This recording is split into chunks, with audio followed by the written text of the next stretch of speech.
Hey, Dan here again, Missional Counselor, and this time we're looking at Chapter 9 called the Postmodern Commission that I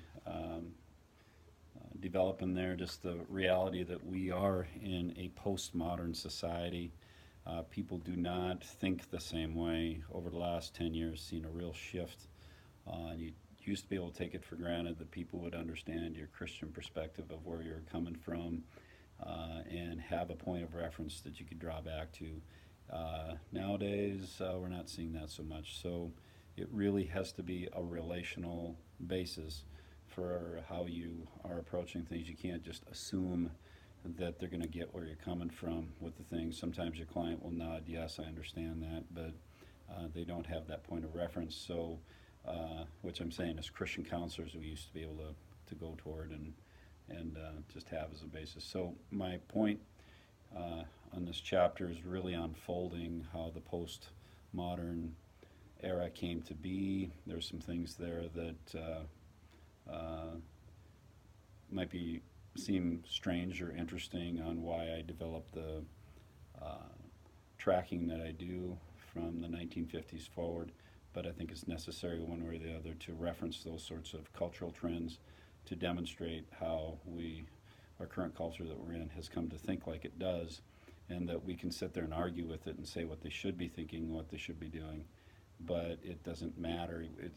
We can't re-educate every person who's coming in our office. We need to adjust our approach, but still have the truth there. But to see it really as a missional venture, and it brings to the surface more why I'm calling this the Missional Counselor, because we have a real sense of it's a culture that does not resonate with the gospel easily.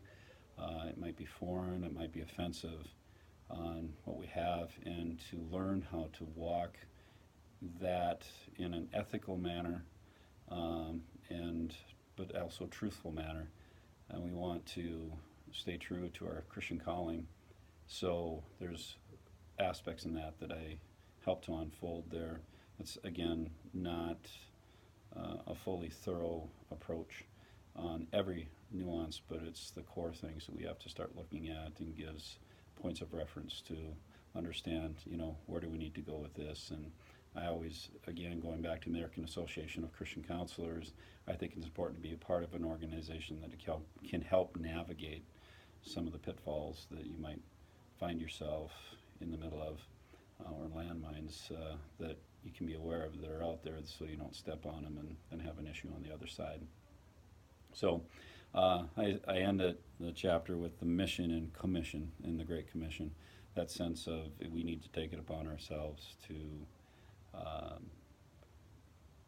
know how to adapt to things in a more effective way, and take advantage with others that have gone before us and that are doing good writing on this area, what books to check out, and being part of continued education on that's important. So that's what chapter 9 is about in this book.